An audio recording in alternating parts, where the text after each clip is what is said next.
күн, құрметті әріптестер. Бүгін мен сіздерге тағы да бір нейросет, яғни жасанды интеллекттің көмегімен тез арада презентация құруды көрсететін боламын.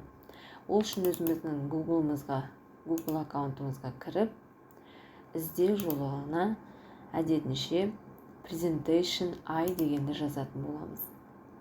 Шыққан ең бірінші сілтемеге кіреміз. Бізге осындай бет ашылады. Осыдан кейін өзіміздің Google аккаунтымыз арқылы әрі қарай жалғастырамыз. Бетіміз автоматты түрде қазақ тіліне ауыстырылды. Google аккаунт арқылы әрі қарай жалғастырып тіркелсек болады. Presentation.ai деген сайтқа біз тіркелдік. Бізге мінекей осындай бет ашылады. Мінекей осы бірінші тұрған сілтемені басамыз. Бізге осындай бет ашылады.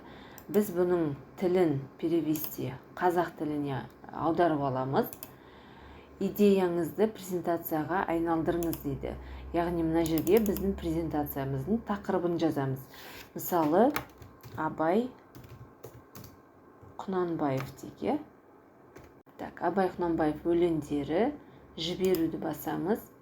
Бізге 10 слайд құрастырып береді. Біздің қалаған тілімізде.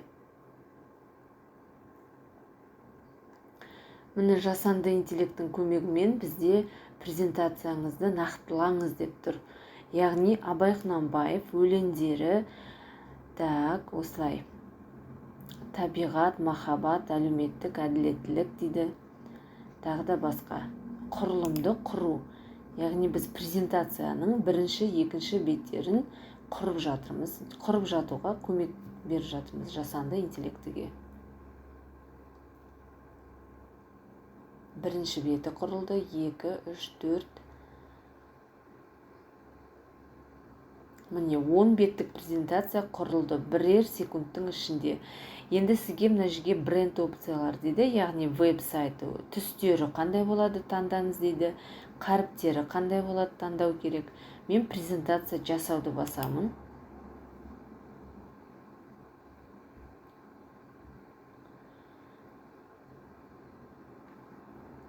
Міне бірер секундтың ішінде маған дайын презентацияны дайындап берді.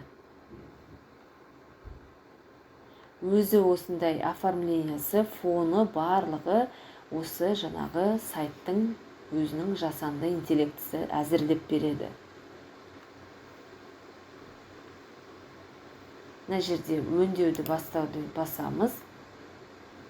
Мінекей бізде Абай Құнанбаев қазақ әдебиетінің жарық жұлдызы. Бірінші слайд, екінші слайдымыз. Презентацияның жоспары, яғни 10 бет қандай-қандайдан тұрады екенін жазып берген. Үшінші беті Абайдың өмірбаяны, яғни қысқаша жаңағындай суреттермен берілген. Біз бұл жерден өзіміз реттеп алсақ та болады, керегін алып, керек жоғын алып тастасақ та болады. Енді осы дайын болған презентацияны біз мына жерден жаңағындай өзгерістер жасай аламыз. Мысалы, үлгілері, яғни бұл қазір бізде қандай үлгіде? Мінекей осы үлгіде тұр. Біз оны басқа үлгіге таңдап қойсақ болады. Тақырып дейді, яғни тақырыптарының түстерін өзгертсек болады. Осындай анимация құрсақ болады. Осындай өзінің бір өзгерістері бар. Енді бұл дайын болған презентацияны бөлісу және экспорттау дегенді басып, әрі қарай сақтау немесе бөлісу үшін біз осы Pro нұсқасын қосуымыз керек. Басқа жағдайда бұл ақылы болады екен. Ал енді бұл презентацияны осылай құрастырып қойғаннан кейін бөлісу және сілтеме арқылы жаңағындай, мысалы жариялау деп сілтемені көшіріп, керек жерге сілтемемізді жіберіп, интернет арқылы сол сілтемені ашып, осы презентациямызды көрсетуге болады. Басқа жағдайда, егерде бізге презентация PowerPoint ретінде керек болып жатса, біз бұл бетті скрин жасап, бірақ анимациясы болмайды, скрин жасап, өзіміздің PowerPoint презентациямызға қоя салсақ болады. Енді жоқтан бары бізге жасанды интеллект осылай жасап береді бірер минуттың ішінде. Бұл өте қолайлы және уақыт тығыз кезде өте сондай керек деп ойлаймын. Сіздермен бірге болған Назым Оңғарбаевна, менің арнама тіркеліп, лайк басып, әріптестеріңізбен бөлісуді ұмытпаңыздар. Сау болыңыздар.